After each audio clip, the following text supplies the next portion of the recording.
Vamos orar para o estudo da Palavra de Deus? Feche os olhos, querido Pai. Agradecemos a oportunidade, o privilégio de abrir o Teu livro. Obrigado porque estás aqui. E porque estás aqui, nós queremos Te adorar e Te louvar. E porque estás aqui, sabemos que já estamos sendo abençoados pela Tua presença. Ao abrirmos agora o Teu livro, o Senhor tem falado conosco durante tanto tempo. Fala-nos outra vez, por favor, ao nosso coração. Desprenda do nosso ser todo sentimento ruim e que nesta hora nós tenhamos o coração aberto para ouvir a voz do Espírito de Deus. Oramos agradecidos em Jesus, amém. E hoje eu quero compartilhar com você o tema Olhando pela Janela. Mas será que algum dia Jesus falou essa expressão, olhando pela janela? Olhando pela janela é uma interpretação daquilo que ele falou.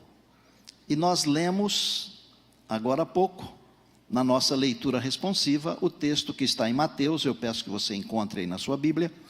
Mateus capítulo 6, é uma parte do Sermão da Montanha.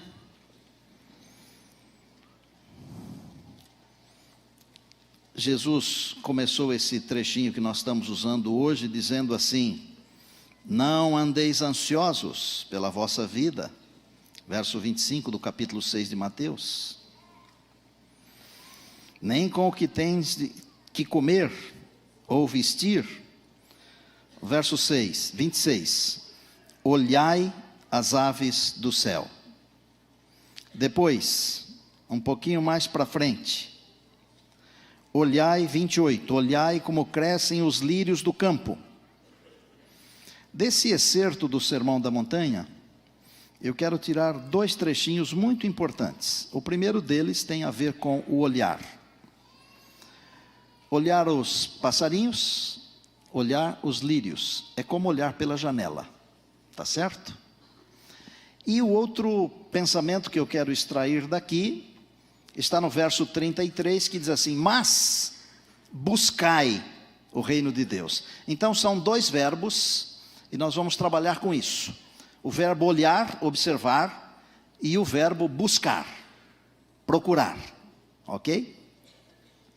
Você já deve ter viajado de avião, ou de trem, ou de ônibus, ou de carro, ou de navio.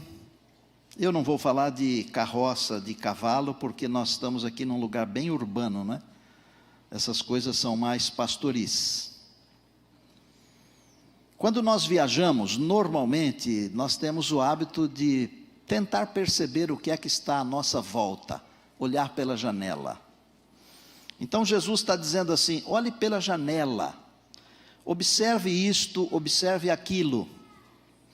Quando Jesus diz assim, olhe pela janela, veja os pássaros, veja os lírios, o Senhor Jesus está dizendo assim: eu cuido de você, porque você é mais importante do que os passarinhos, você é mais importante do que as plantas, as flores. Quando nós estamos viajando, se estamos aqui na capital, por exemplo, e nós estamos dentro de um carro, ou dentro de um ônibus, ou de um metrô, ou de um táxi, ou de um Uber, ou sei lá do que, dependendo do lugar onde nós estamos, nós vemos residências bonitas, grandes, muradas, aquele verde cobrindo os muros. As casas são distantes umas das outras, mas às vezes em outras regiões as casas são inacabadas, são pequenas, grudadas, não são amplas e longe uma das outras. Elas são, às vezes, são umas em cima das outras. Mas a gente vê carros, motos, pessoas, multidões, acidentes, assaltos. Olhe pela janela. Quem você vê no meio da multidão? Você está lá? Então, não é olhar pela janela do trem, não é olhar pela janela do avião. Não sei quantos de vocês lembram do voo 447 da Air France, que no dia 31 de maio, de uns anos para trás, aí, à tardezinha, saiu daqui com voo previsto para pousar em Paris, e no meio do oceano, antes de amanhecer, o dia 1º de junho, 228 pessoas morreram. Uns dias depois, a Mari e eu estávamos dentro de um avião. Pouquinhos dias. Eu, por natureza, eu já sou ruim de dormir. No avião, então, nem se fala. E com a janelinha aberta, Vander, que é da área, né? Eu estava olhando o céu, lindo, estrelado, horizonte, bonito à noite. Quando passou a linha que divide o Equador, depois de Manaus, de trombetas, de repente o tempo fechou. Uma tempestade e uma turbulência terrível. Marinha estava deitada no meu ombro, dormindo, acordou assustada, segurando a minha mão. Eu disse, pode ficar tranquila, porque é só uma tempestade, nada mais do que uma tempestade. Quando nós estamos viajando, olhando pela janela, às vezes o tempo muda. Sabia? O mesmo passarinho que está vivo hoje, ele pode estar morto amanhã. O mesmo lírio que está florescente, perfumando, embelezando e abençoando, ele pode estar morto. Você vale mais que um passarinho, você vale mais que um lírio. O Senhor Jesus falou isso.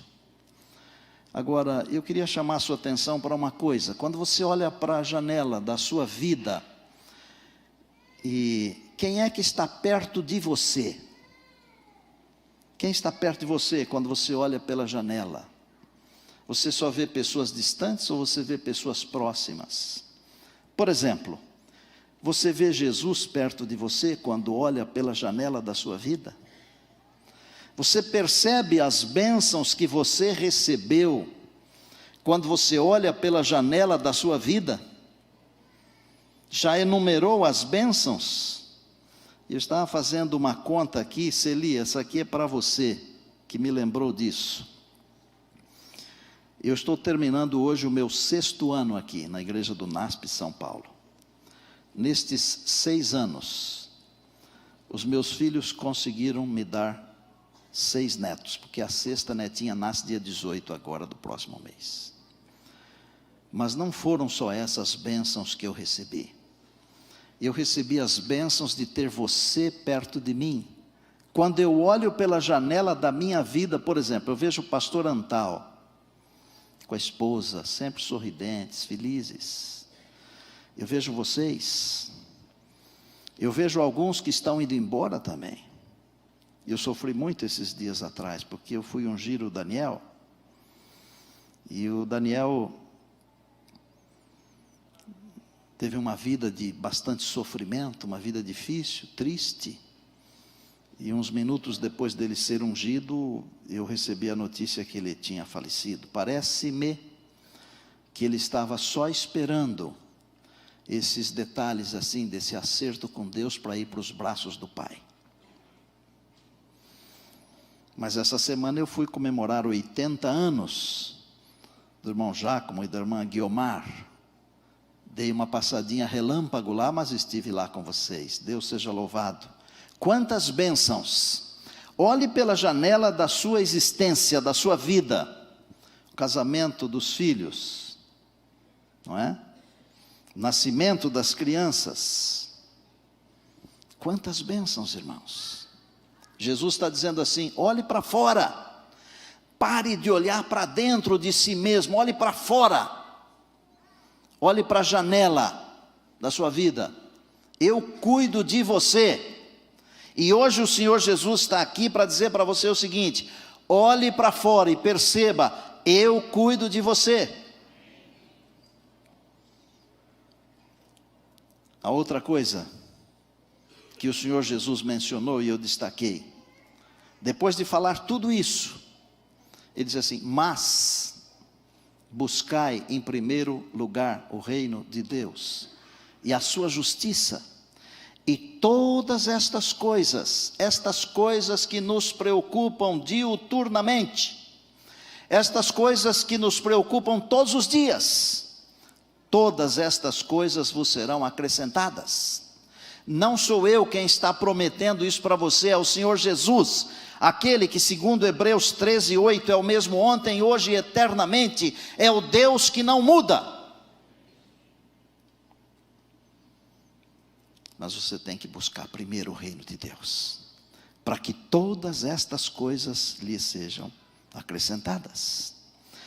Eu escolhi uma ilustração para ficar assim muito nítido na nossa memória, no nosso cérebro, na nossa mente, no nosso coração, a intenção de Deus para nós. E eu escolhi uma figura bíblica que aprendeu a olhar pela janela da vida, aprendeu a confiar em Deus e também aprendeu a buscar em primeiro lugar o reino de Deus e a sua justiça. Eu poderia falar de Moisés, por exemplo, que foi um grande líder, espetacular, e eu admiro muito Moisés. E eu poderia falar de Jó, que eu admiro demais também. Um dia desses eu me peguei pensando que eu conheço tanto a vida destes homens, conheço de alguns outros também, mas desses dois especialmente que eu estou mencionando, que parece até que eu os conheci pessoalmente, de tanto estudar sobre a vida deles, mas não vou falar sobre eles. Eu vou falar sobre um homem que se converteu, porque esta é a experiência da grande maioria de nós aqui. Alguém que se converteu e aprendeu a olhar pela janela e aprendeu a buscar em primeiro lugar o reino de Deus. E o personagem que eu estou extraindo da palavra chama-se Paulo. Lembram a história de Paulo? Rapidamente, umas pouquíssimas pinceladas. Paulo, de dupla nacionalidade, judeu e ao mesmo tempo romano, nasceu numa cidade universitária chamada Tarso, importante, mas cedo se mudou para Jerusalém para aprender, porque era da linhagem dos fariseus, para aprender a religião aos pés de Gamaliel. E Gamaliel era, senão o principal, talvez o principal, senão o principal, mas um dos principais líderes religiosos dos dias de Jesus, um grande mestre. Tinha linhagem, o seu avô Iléu também era um mestre em Israel. E Paulo aprendeu a sua religião. A prova de que a religião não salva a pessoa é a vida de Paulo antes da conversão. Porque ele era muito sincero, mas fazia o que era errado. E no mundo hoje há milhões de pessoas sinceras fazendo o que está errado. Mas Deus, em sua misericórdia, um dia aparece na estrada de Damasco da vida dessas pessoas sinceras, amém? Apareceu na sua, na minha, na nossa. A primeira aparição desse rapaz foi segurando os tálites, as capas, dos principais que apedrejavam a Estevão, o primeiro mártir. Paulo estava lá. Não tinha com quem deixar as capas, deixaram com ele, ele segurou. Eu tenho impressão comigo, pelo conhecimento que eu tenho da vida de Paulo, que a morte de Estevão o influenciou. Pensamento meu, pessoal, ok? Mas o que transformou a vida de Paulo mesmo foi o encontro com Jesus. Porque você e eu, nós podemos ser influenciados pelas pessoas, pelas histórias, pelas vidas. E as histórias e vidas conduzidas por Deus, elas existem para influenciar pessoas. Mas a verdadeira transformação não é pela influência de pessoas. A verdadeira transformação ocorre quando eu me encontro com Jesus. E Paulo ia para Damasco para aprisionar os cristãos, e o Senhor Jesus lhe apareceu no caminho. Não é sempre que uma pessoa cai, e porque cai é abençoada. Mas no caso de Paulo, cair do cavalo foi uma grande bênção para ele. Às vezes, nós não entendemos bem as coisas que acontecem conosco e ao nosso redor. Mas se estivermos antenados e ligados com o Senhor, nós vamos descobrir que aquilo que o pastor Tito acabou de falar aqui é uma verdade profunda, que todas as coisas cooperam para o bem daqueles que amam a Deus, daqueles que são chamados segundo o propósito de Deus. Paulo foi transformado. Paulo não apenas foi transformado, juntamente com Barnabé ele foi separado. Oraram sobre eles e impuseram-lhes as mãos e os separaram para serem evangelistas, missionários. E Paulo teve uma carreira brilhante. Eliseu, carreira brilhante. Pode crer. Foi um dos grandes pregadores. Paulo tinha um costume de ir nas cidades mais importantes das regiões que ele visitava, e ele trabalhava nas maiores cidades. Ele tinha planejamento, ele tinha um jeito de evangelizar as pessoas. Olha, aconteceram diversas coisas na vida desse homem de Deus, diversas coisas incríveis. Algumas, claro, a providência de Deus. Eu me lembro de quando ele estava sendo aprisionado, levado preso. Houve um naufrágio. Ninguém morreu, porque lá estava um homem de Deus. E onde estão as pessoas de Deus? Gravem isso aqui. Onde estão as pessoas de Deus, existem bênçãos especiais. Deus dá o sol e a chuva para todos. Mas onde estão os seus filhos amados, há bênçãos especiais. Você pode não pensar, não perceber, não sentir, mas você é bênção de Deus para alguém. Uma víbora picou a mão ou o braço de Paulo, ficou grudada na mão dele. E as pessoas que viviam na ilha de Malta disseram: esse homem realmente é pecador, porque escapou do naufrágio, mas não escapou da víbora, vai morrer. Mas como não morreu, disseram: então é um Deus. Veja que às vezes a gente usa a expressão voz do povo, voz de Deus. Isso é um negócio muito mentiroso, porque o mesmo povo que diz ok, amanhã diz não.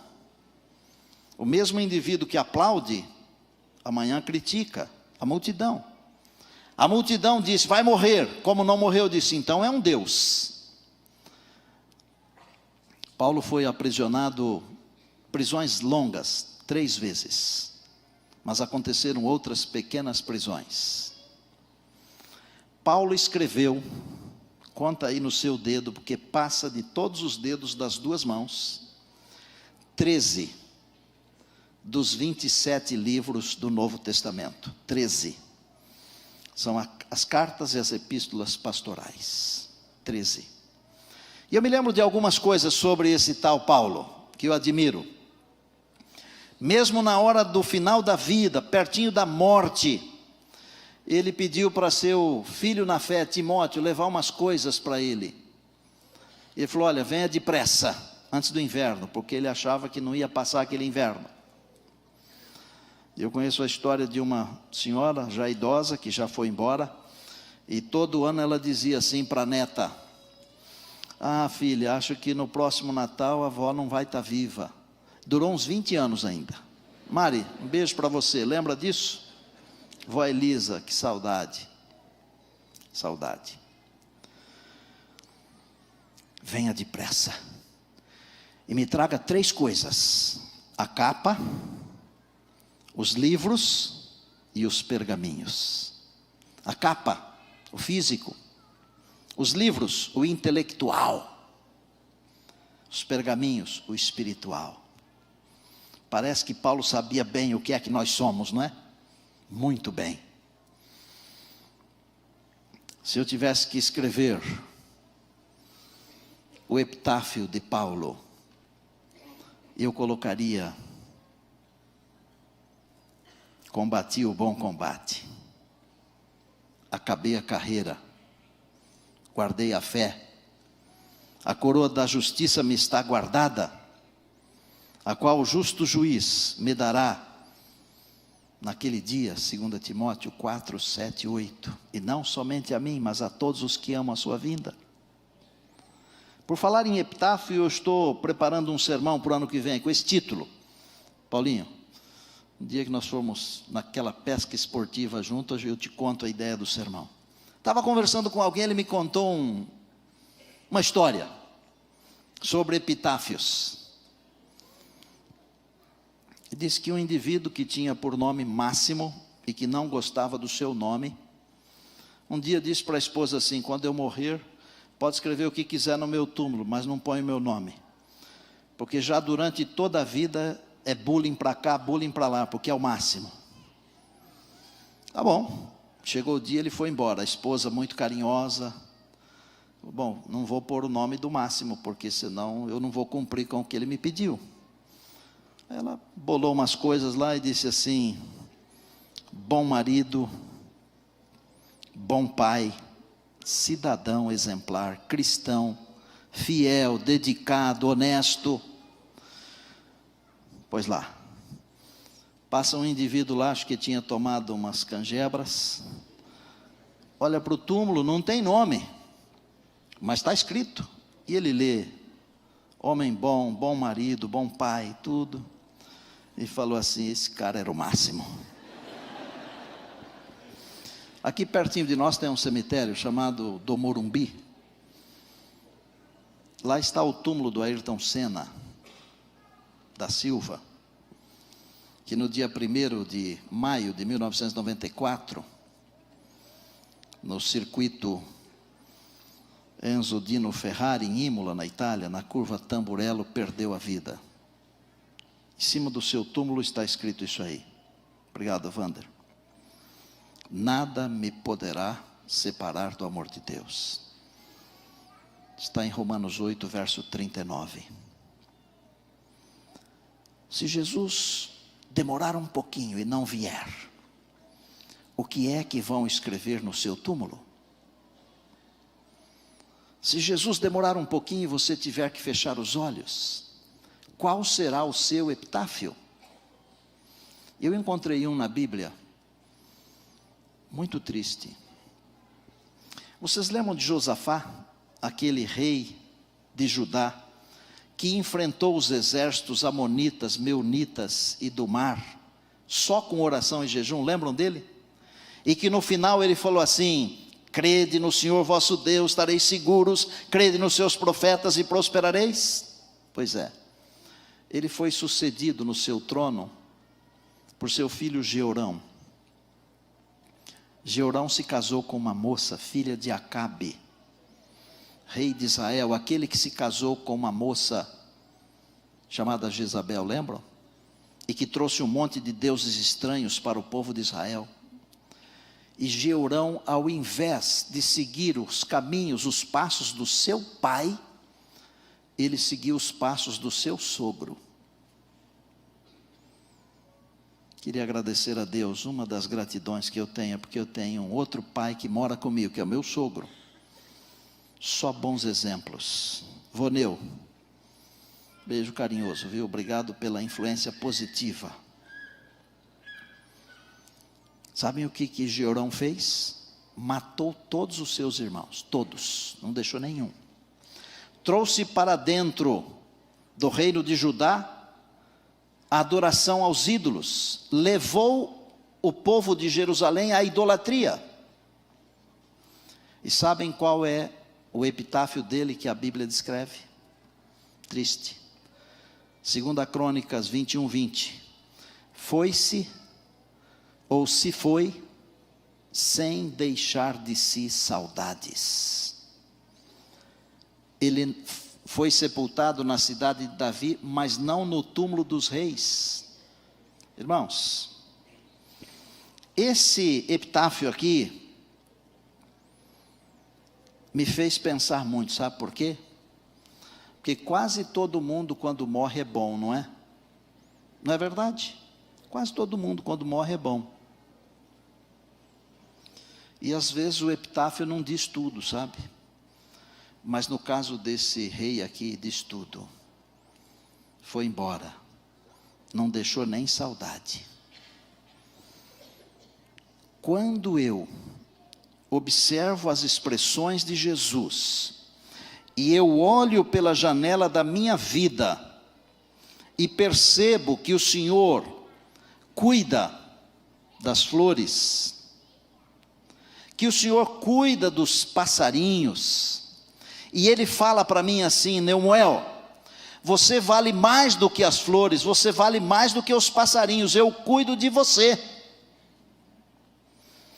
Eu descubro que eu posso confiar em Jesus, porque Ele cuida de mim, amém? Mas eu não posso apenas confiar porque Ele cuida de mim. No mesmo texto Ele me mandou buscar em primeiro lugar o seu reino e a sua justiça. E sabe o que significa isso? Isso significa comunhão. Comunhão com Jesus. Não basta apenas eu olhar pela janela e dizer eu confio no Senhor. Eu tenho que ter comunhão com Ele. Comunhão com Jesus. Paulo aprendeu essas duas coisas. Ele aprendeu essas duas coisas.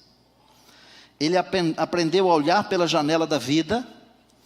Ele aprendeu a confiar em Deus. E se alguém passou por situações periclitantes, foi esse tal de Paulo. Aprendeu tanto que sabe o que ele disse? Filipenses 4:11. Aprendi a viver feliz em toda e qualquer situação. Quem aprende a viver feliz em toda e qualquer situação é quem consegue olhar pela janela da vida e descobrir que vale muito mais do que todas as coisas e que Deus o ama e Deus cuida dele. Faça isso. Olhe pela janela. Descubra que Deus ama você. Descubra que Ele cuida de você. Mas busque em primeiro lugar o reino de Deus. Paulo buscou em primeiro lugar o reino de Deus e a sua justiça. E em Gálatas 2:20 ele disse assim: estou crucificado com Cristo. Logo vivo não mais eu, mas Cristo vive em mim. Amados irmãos e irmãs, meus amigos, minhas amigas, amados que nos acompanham, a minha pergunta é: você aprendeu a olhar pela janela? Descobriu como é que se confia em Jesus? Você busca em primeiro lugar o reino de Deus e a sua justiça? E a segunda pergunta, e última: se Jesus demorar e você for embora daqui, o que é que os céus escreverão como seu epitáfio? Não é o que a sua esposa, o seu marido, os seus filhos, ou os pais, não é o que eles vão escrever, é o que Deus vai escrever. O que é que Deus vai escrever sobre o resumo da sua vida? Será que Deus vai dizer: Ele confiou em mim e buscou em primeiro lugar o meu reino? O que é que eu posso fazer? Eu posso dar o primeiro lugar da minha vida para Jesus e Ele me ensina isso. Porque isso não se aprende na escola. Isso não se aprende na igreja. Isso não se aprende em casa. Isso se aprende única e exclusivamente pela presença de Deus na nossa vida. Eu queria desafiar você no último sermão desse ano a olhar pela janela. Olhe pela janela da sua vida. Jesus está perto? Está longe? Aprendeu a confiar? Está buscando em primeiro lugar o reino? O ano que vem parece estar tão longe quando fala ano que vem, não parece? É depois de amanhã. Pode ser o melhor ano da sua vida, mas pode ser o pior.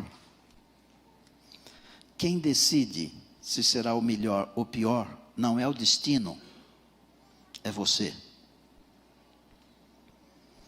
Aconteça o que acontecer, se você aprender a confiar em Deus, olhar pela janela e confiar em Deus, e aprender a buscar em primeiro lugar o reino de Deus, eu posso afirmar a você o seguinte: será o melhor ano da sua vida.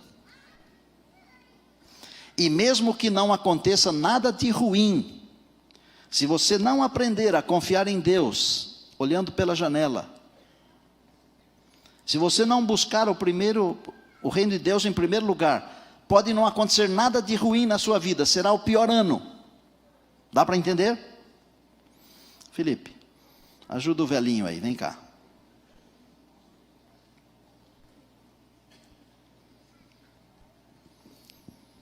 Meu desafio é, os meus gatos vêm me ajudar também. Eu chamei o Felipe e veio o Jonatas também.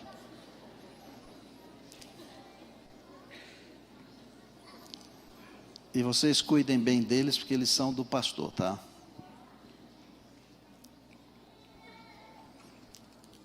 Deus está falando com você agora? Deus falou com você alguma coisa nesse sermão? Deus disse que é para você colocar Jesus em primeiro lugar na sua vida? Felipe vai cantar essa música. Porque se ele não for o primeiro na sua vida, você pode olhar pela janela a vida inteira, você não vai ver nada. Você pode buscar a vida inteira, mas não vai buscar o primeiro lugar, o reino de Deus. Hoje o Senhor Jesus está dizendo o seguinte para mim e para você: eu só quero um lugar, nada mais. Um lugar, o primeiro lugar na sua vida, só isso. O resto, eu resolvo. Foi isso que o tal Paulo falou, quando ele disse: aquele que começou a boa obra em vós, há de completá-la até o dia de Cristo Jesus. Fiz a minha parte, agora é com você. Olha, não se levante, se não for uma coisa do seu coração. Tá bem? Mesmo porque nas expressões de Jesus, um dia eu preguei status de cristão e mente de ímpio. Eu falei da hipocrisia, lembra? Só se levante se Deus estiver falando com você e se você tem desejo mesmo de olhar pela janela para confiar em Deus, colocar Jesus em primeiro lugar e buscar em primeiro lugar o reino de Deus, a sua justiça. Deus abençoe você, eu estarei aqui orando.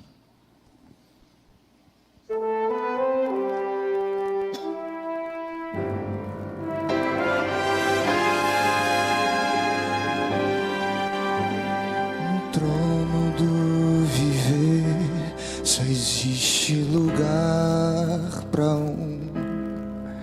lugar de quem governa todo ser. No trono do viver só pode haver um Senhor. Se forem dois, um será amado, outro rejeitado. Vem, decide agora quem vai ocupar o seu coração. Mas lembre, se ele não for o primeiro no seu coração, então já não é mais nada, não passa de uma ilusão.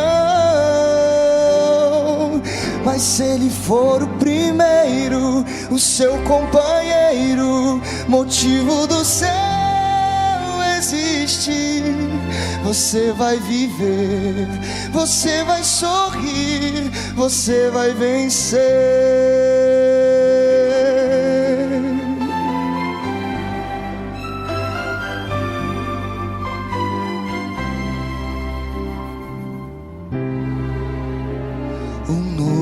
Dia irá nascer pra você e pra mim. Só depende de aceitar Jesus no viver. É hora de beber da fonte da vida. Você verá que que em Jesus existe plena alegria.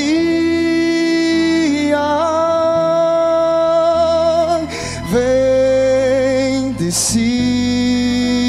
agora.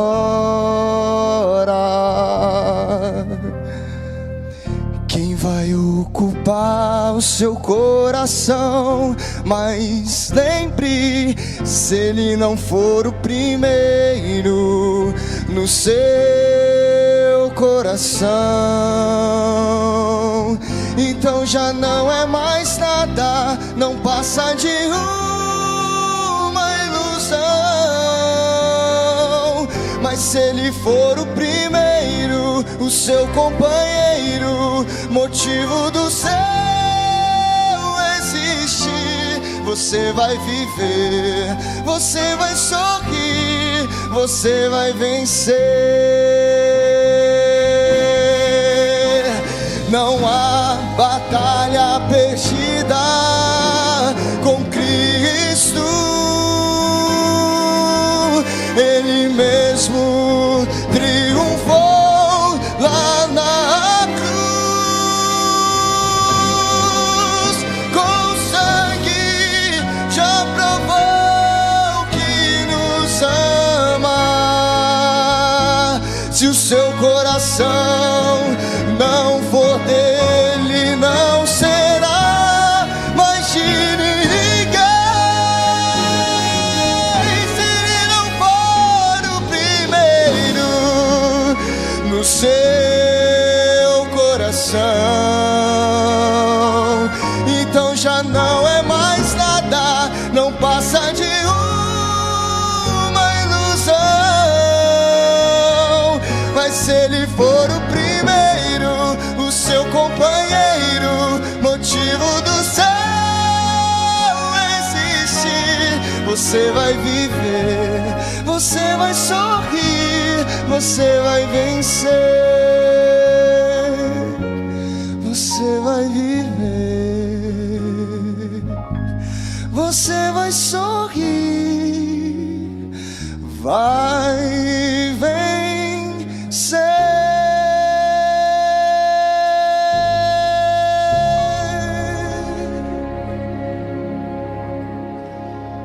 Obrigado, Felipe. Olhe pela janela da sua vida. Não é a do avião, nem do ônibus, nem do carro, nem de nada. É a janela da existência. Veja as coisas, como Deus cuida delas. Ele cuida melhor ainda de você. Confie nele, por favor. Mas não esqueça de buscá-lo em primeiro lugar. Porque senão tudo não passa de uma ilusão. A religião se tornará apenas e tão somente uma religião. Ilusão, nada mais. Confie em Deus. Busque em primeiro lugar. Será o melhor ano da nossa vida. Os pastores da igreja vamos trabalhar e orar e jejuar para que 2018 seja o nosso melhor ano. Talvez Jesus venha em 2018. Mas se ele não vier, não faz mal. Nós estaremos com ele. Feche os olhos. Querido Deus, nosso Pai, muito obrigado pela tua palavra. Que coisa esplendorosa, linda é a Bíblia. Viva e eficaz. Louvado seja o teu nome. Obrigado pela nossa comunidade. Obrigado pelos nossos líderes. Obrigado pelos nossos irmãos, nossas irmãs, nossos amigos, amigas. Todos os filhos que estão aqui, estão nos acompanhando também. Mas sobretudo, meu Deus, muito obrigado, sobretudo, sobre todas as coisas, pela salvação que há em Jesus. A Ele seja a honra e a glória para todos sempre, meu Deus. Abençoa-nos, para que possamos confiar plenamente, para que possamos buscar em primeiro lugar, para que tenhamos a graça da salvação diária na nossa vida. Abençoa o teu povo, a tua herança, especialmente aqueles que estão necessitando de um abraço do Senhor. Agora nós vamos com a escola sabatina aqui neste mesmo lugar. Que a tua bondade continue aqui conosco, meu Deus. Nós oramos agradecidos em Cristo. Amém.